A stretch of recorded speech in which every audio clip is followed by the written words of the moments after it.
जय श्री कृष्ण। दोस्तों, हमारे धर्म ग्रंथ कथाओं के अनुसार परमपिता ब्रह्मा जी ने अपनी ही पुत्री देवी सरस्वती से विवाह किया था। क्या ये सच है या झूठ? देवी सरस्वती और ब्रह्मा जी के बीच कौन सा रिश्ता है, पत्नी का या पुत्री का? क्या आप जानते हैं भगवान ब्रह्मा जी ने कितने विवाह किए थे? जिस भगवान ने सारे संसार और इस संपूर्ण सृष्टि का निर्माण किया है, उनकी ही पूजा आराधना क्यों नहीं होती है? आखिर भगवान शिव शंकर ने क्यों काटा ब्रह्मा जी का 5वां शीश, और किसके श्राप के कारण ब्रह्मा जी की पूजा नहीं होती है? इसी तरह के कुछ महत्वपूर्ण प्रश्नों के उत्तर जानने के लिए आज हम परमपिता भगवान ब्रह्मा जी की कुछ रहस्यमयी कथाओं का श्रवण करेंगे। इसलिए आप इस वीडियो में हमारे साथ अंत तक बने रहिए। दोस्तों, सबसे पहले प्रश्न के अनुसार हम जानते हैं कि देवी सरस्वती और ब्रह्मा जी का क्या रिश्ता है। पौराणिक मान्यताओं के अनुसार इस संसार के 3 ही देव हैं, जिन्हें हम ब्रह्मा, विष्णु और महेश के नाम से जानते हैं।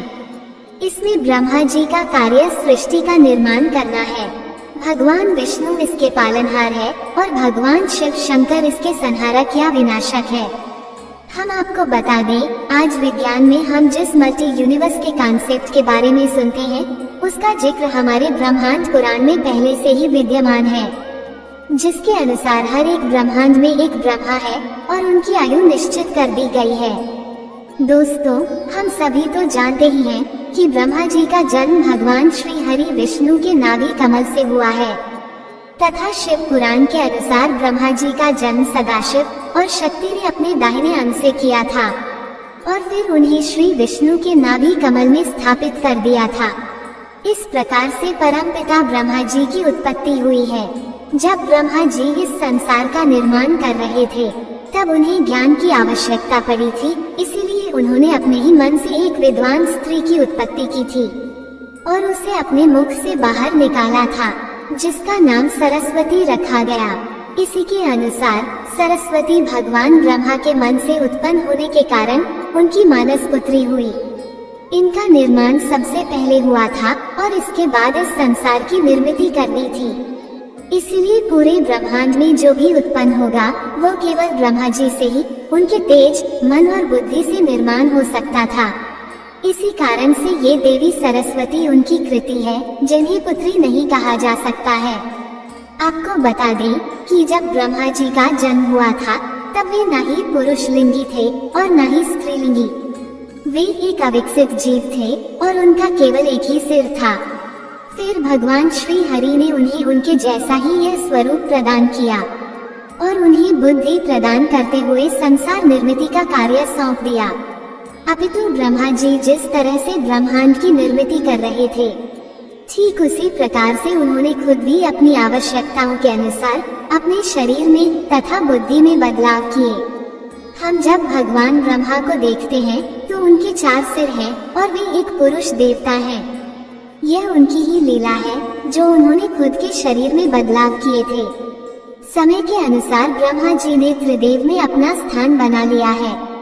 जब उन्होंने देवी सरस्वती का निर्माण किया, तब वे उनके साथ रहकर ही अन्य जीवों जंतुओं की निर्मिति करने लगे। फिर समय के साथ साथ उन्होंने कुल 59 अपने वंशज निर्माण किए थे। पुराणों के अनुसार ब्रह्मा जी के मानस पुत्र मन से मारीचि, नेत्र से अत्रि, मुख से अंगिरस, कान से पुलस्त्य, नाभि से पुला, हाथ से क्रतु, त्वचा से भृगु, प्राण से वशिष्ठ, अंगुष्ठ से दक्ष, छाया से कंदर्प, गोद से नारद, इच्छा से सनक, सनंदन, सनातन, संत कुमार, शरीर से स्वयंभू मनु, ध्यान से चित्रगुप्त आदि। पुराणों के अनुसार भगवान विष्णु के नाभिकमल से आविर्भूत चतुर्मुख प्रजापति ब्रह्मा की उत्पत्ति हुई। फिर ब्रह्मा के 17 पुत्र और एक पुत्री शत्रुपा का जन्म हुआ। ब्रह्मा के उक्त 17 पुत्रों के अलावा भी उनके भिन्न भिन्न परिस्थितिवश पुत्रों का जन्म हुआ। ब्रह्मा के पुत्र विश्वकर्मा, अधर्म, अलक्ष्मी, 8 वसु, 4 कुमार, 14 मनु, 11 रुद्र, पुलस्त्य, पुलह, अत्रि, क्रतु, अरणी, आंगिरा, रुचि, भृगु, दक्ष, कर्दम, पंचशिखा, वोडु, नारद, मरीचि, अपांतरत्मा, वशिष्ठ, प्रचेता, हंस, यति आदि मिलाकर कुल 59 पुत्र थे ब्रह्मा के। पुराणों में ब्रह्मा पुत्रों को ब्रह्मा आत्मा व जायते पुत्र ही कहा गया है। ब्रह्मा ने सर्वप्रथम जिन 4 सनत, सनंदन, सनातन और सनत कुमार पुत्रों का सृजन किया, उनकी सृष्टि रचना के कार्य में कोई रुचि नहीं थी। वे ब्रह्मचर्य रहकर ब्रह्म तत्व को जानने में ही मगन रहते थे। इन वीतराग पुत्रों के इस निरपेक्ष व्यवहार पर ब्रह्मा को महान क्रोध उत्पन्न हुआ। ब्रह्मा के उस क्रोध से एक प्रचंड ज्योति ने जन्म लिया। उस समय क्रोध से जलते ब्रह्मा के मस्तक से अर्धनारीश्वर रुद्र उत्पन्न हुआ। ब्रह्मा ने उस अर्धनारीश्वर रुद्र को स्त्री और पुरुष 2 भागों में विभक्त कर दिया। पुरुष का नाम का और स्त्री का नाम यज्ञ रखा। प्रजापत्य कल्प में ब्रह्मा ने रुद्र रूप को ही स्वयंभू मनु और स्त्री रूप में शतरूपा को प्रकट किया।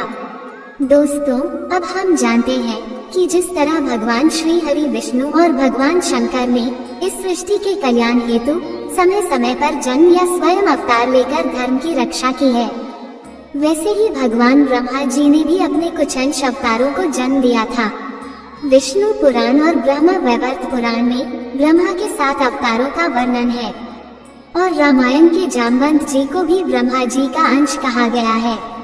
उनके क्रमशः नाम है महर्षि वाल्मीकि, महर्षि कश्यप, महर्षि वत्स, चंद्रदेव, बृहस्पति, कालिदास, महर्षि खट और जामवंत। अब हम जानते हैं कि जिस सरस्वती से भगवान ब्रह्मा ने विवाह किया था वह अलग है तथा उनका निर्माण भगवान श्री विष्णु और आदि शक्ति ने अपनी दिव्य शक्तियों से किया था, जिसका वर्णन हमें ब्रह्म वैवर्त पुराण में मिलता है, जो सती भारती के नाम से भी जानी जाती है, जो भगवान श्री हरि के मुखारविंद से उत्पन्न हुई थी, जो देवी महालक्ष्मी है, अतः लक्ष्मी देवी नहीं।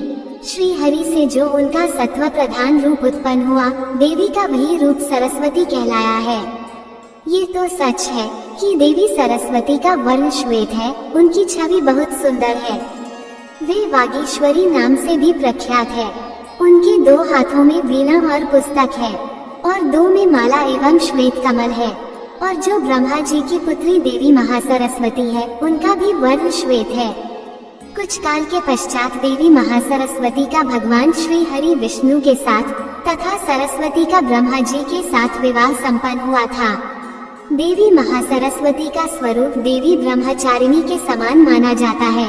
शायद ये बात आपको समझ नहीं आई होगी, लेकिन हम आपको बताते हैं।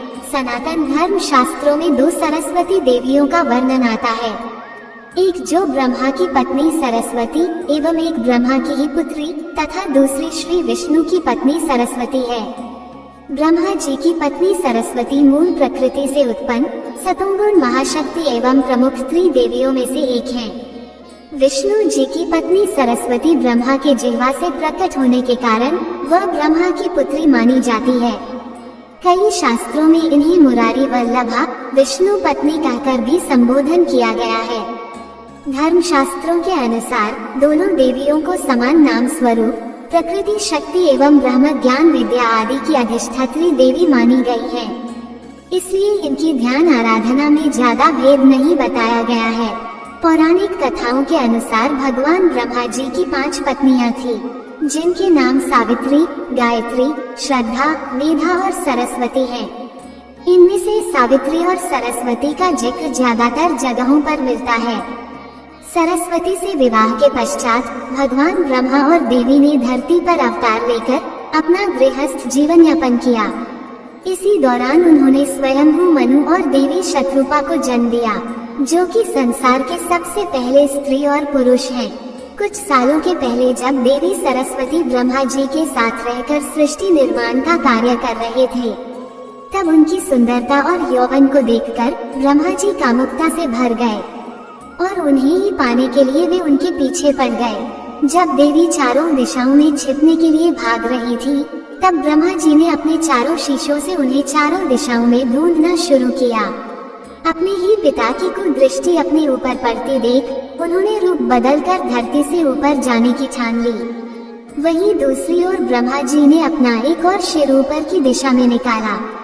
तब देवी सरस्वती भगवान शिव के पास चली गई और फिर अपनी रक्षा हेतु उनसे प्रार्थना करने लगी। उसी समय वे समस्त देवताओं सहित उन्हें लेकर धरती लोक पर अवतरित हुए और उन्होंने ब्रह्मा जी को समझाया कि आप अपनी ही पुत्री के साथ विवाह नहीं कर सकते, ये धर्म के विरुद्ध है। और उनके पुत्र महर्षि मरीच आदि ने अपने पिता से कहा, पिताजी आप समर्थ हैं, फिर भी अपने मन में उत्पन्न हुए काम वेग को न रोककर पुत्री गमन जैसा घोर पाप कर रहे हैं। ऐसा तो आपके पूर्व किसी ब्रह्मा ने नहीं किया है और न आगे ही कोई कर पाएगा। हे परमपिता, आप जैसे तेजस्वी पुरुषों को ऐसा काम भाव शोभा नहीं देता है। भगवान शिव ने ये जान लिया था कि ब्रह्मा जी ने अधर्म रूपी बुद्धि का निर्माण किया है और इसी के चलते वे ये घोर पाप कर रहे हैं। सभी अपने पुत्रों के और देवताओं के इस तरह से समझाने के बाद उन्होंने देवी सरस्वती को छोड़ दिया और अपने मन के इस काम भाव को दूर करने हेतु अपने उस मानव रूपी शरीर का त्याग कर दिया, जिस कारण से वहाँ कोहरा छाया, जिससे अंधकार का जन्म हुआ। और भगवान शिव ने उन्हें उनके पापी अधर्मी बुद्धि वाले शीश को नष्ट करने की सलाह दी, किंतु उनके ऊपर अहंकार छा गया था। वे उनकी बातों को अनसुना करते हुए वे वहां से अदृश्य हो गए। तभी उन्हें भगवान शिव ने चेतावनी देते हुए कहा, हे ब्रह्मा, मैं आपके इस अहंकारी बुद्धि वाले शीश के 3 अपराधों को ही क्षमा करूंगा। आपने पहला दुस्साहस हमारा अनादर करते हुए किया है। फिर कुछ समय के पश्चात ब्रह्मा जी ने दूसरा अपराध अपने पुत्र प्रजापति दक्ष के यज्ञ का अनुष्ठान अपने पिता भगवान शंकर और श्री हरि के आगमन के बिना कर दिया था और साथ ही अपने पिता भगवान शंकर और श्री हरि को तुच्छ प्रकार का संबोधन करते हुए अपमानित भी किया था। तब भगवान शिव और श्री हरि अपने नादान पुत्र को माफ कर देते हुए वहां से वे चले गए थे। उसके बाद तीसरी बार जब अपनी श्रेष्ठता दर्शाते हुए स्वयं श्री हरि के साथ इसी विषय पर विवाद किया, तब उसी समय भगवान शंकर वहां उपस्थित हुए और उन्होंने दोनों से यह कहा, आप दोनों में से जो भी इस दिव्य प्रकाश लिंग का अंतिम छोर ढूंढ निकालेगा वही आप में से सर्वश्रेष्ठ होगा। उस समय उनकी बातों को सुनकर श्री हरि नीचे की ओर चले गए और ब्रह्मा जी ऊपर की ओर। कई मीलों का सफर करने के बाद भी जब उन्हें उस लिंग का अंत पता न चला, तब श्री विष्णु वापस आकर बोले, हे प्रभु, इस लिंग का कोई अंत नहीं है, मैं अपनी हार को स्वीकार करता हूँ। किंतु जब ब्रह्मा जी वापस आ रहे थे तब उन्होंने एक केतकी पुष्प को देखा और उसके साथ अपनी मिली भगत करते हुए अपनी हाँ में हाँ मिलाने को राजी किया। और जब श्री हरि विष्णु और ब्रह्मा जी भगवान शिव के समक्ष उपस्थित हो गए, तब ब्रह्मा जी ने कहा, हे शिव जी, मैंने आपके इस लिंग का अंत ढूंढ लिया है तथा इसके आखिरी छोर पर मुझे ये केतकी का पुष्प मिला। अगर आपको मेरी बातों पर विश्वास न हो तो आप इस पुष्प से पूछ सकते हैं। तब शिव जी ने ब्रह्मा जी की मूर्खता को स्वीकार कर लिया था, किंतु वही केतकी पुष्प ने जब ब्रह्मा जी के झूठ में अपनी हामी मिलाई, तब शिव जी ने क्रोधित होकर केतकी पुष्प को श्राप दिया और कहा, हे पुष्प, मैंने ही तुम्हारा निर्माण किया था और तुम मेरे प्रिय होने वाले थे, किंतु तुमने किसी के अहंकार के वश में आकर स्वयं मुझसे झूठ कहा है, इसलिए किसी भी प्रकार के पूजा पाठ में तुम्हारा उपयोग नहीं होगा। इतना कहने के बाद भी ब्रह्मा जी अपनी श्रेष्ठता को सिद्ध करने का प्रयास करने लगे। ब्रह्मा जी के ऐसे कटु वचनों को सुनकर भगवान शिव ने कहा, हे ब्रह्मा, अब तुमने अपनी सारी हदें पार कर दी है, इसलिए अब तुम जिस मुंह से यह अहंकार भरी बातें कर रहे हो, मैं तुम्हारे अहंकार के साथ साथ इस अहंकारी सिर का अंत कर देता हूँ। ऐसा कहकर भगवान शिव ने अपने त्रिशूल से ब्रह्मा जी का 5वां सिर काट दिया। जब उनका सिर धड़ से अलग हो गया, तब वे अपनी असली रूप को वापस देखकर भगवान शिव और भगवान श्री विष्णु के सामने नतमस्तक होते हुए कहते हैं, हे प्रभु, क्षमा करें, मैंने बहुत बड़ी भूल की है। तब भगवान शिव आशीर्वाद देते हुए वहां से अंतर्ध्यान हो जाते हैं। दोस्तों, अब हम जानते हैं कि आखिर क्यों ब्रह्मा जी की पूजा वर्जित मानी जाती है। पौराणिक कथाओं के अनुसार एक बार भगवान ब्रह्मा और वज्रनाभ नाम के असुर के बीच भीषण युद्ध छिड़ गया था। इसी युद्ध के बीच उनके कमलासन की 3 पंखुड़ी धरती लोक पर जा गिरी। वही स्थान आज राजस्थान में स्थित पुष्कर है। युद्ध के अंत में ब्रह्मा जी ने धरती के कल्याण हेतु एक यज्ञ का आयोजन उसी जगह पुष्कर में किया। उनके कमल के कारण वहां 3 झीलों का निर्माण हो गया। जब यज्ञ का पूरी तरह से आयोजन हो चुका था और ब्रह्मा जी यज्ञ वेदी पर अपना आसन ग्रहण कर बैठे थे, तब उनकी पत्नी सावित्री देवी अनुपस्थित थी और काफी समय तक उनकी प्रतीक्षा करने के बावजूद भी उन्हें आने में विलंब हो रहा था, जिस कारण से शुभ मुहूर्त का समय बीतता जा रहा था। तभी वहां मौजूद सभी ऋषियों तथा श्री हरि के परामर्श से उन्हें अन्य किसी स्त्री के साथ बैठकर इस विधि को पूरा करना था। वहीं भगवान श्री हरि के आज्ञा अनुसार देवर्षि नारद उसी गांव की शास्त्रों में पारंगत देवी गायत्री को ढूंढ कर लाए। देवी गायत्री और ब्रह्मा जी ने विधि अनुसार विवाह करते हुए इस यज्ञ को संपन्न किया। यज्ञ के सभी मांगलिक कार्य पूर्ण होते ही देवी सावित्री जब वहां आई तो उन्होंने देखा कि उनकी जगह पर कोई अन्य स्त्री है। इस बात से उन्हें काफी आहत पहुंची और उन्होंने क्रोध में आकर ब्रह्मा जी सहित भगवान श्री हरि, विष्णु और देवर्षि नारद को श्राप देते हुए कहा, हे नारद, तुमने बिना कुछ सोचे समझे अपने पिता के लिए एक स्त्री का चयन किया है। तुम्हारे अंदर किसी भी स्त्री के प्रति प्रेम की भावना नहीं है, अतः तुमने अपनी ही माता के साथ धोखा किया है। इसलिए मैं तुम्हें श्राप देती हूँ कि तुम आजीवन कुंवारी ही रहोगे। तुम्हारा कभी भी विवाह नहीं होगा। क्रोध से आगे बढ़ते हुए सावित्री ने भगवान श्री हरि से कहा, हे श्री हरि नारायण, आप तो इस जगत के पालनहार हैं, फिर भी आपने ये कैसा दुष्कर्म किया है? एक पत्नी के जीवित होते हुए भी आपने दूसरे विवाह की अनुमति कैसे दी? आपने भी मेरे मन को ठेस पहुंचा दी है। आपको भी स्त्री वियोग सहना पड़ेगा। यह मेरा श्राप है। फिर सबसे अधिक क्रोधित होकर अपने पति ब्रह्मा जी से सावित्री कहती है, हे प्रजापति, आपने केवल एक पूजा को संपन्न कराने हेतु मेरा तिरस्कार करते हुए अन्य स्त्री से विवाह किया है। ऐसा करते हुए क्षण भर भी आपके मन में मेरे लिए स्नेह प्रेम का भाव नहीं आया है और आपने जिस पूजा मात्र के हट को पूरा करने के लिए दूसरा विवाह किया है।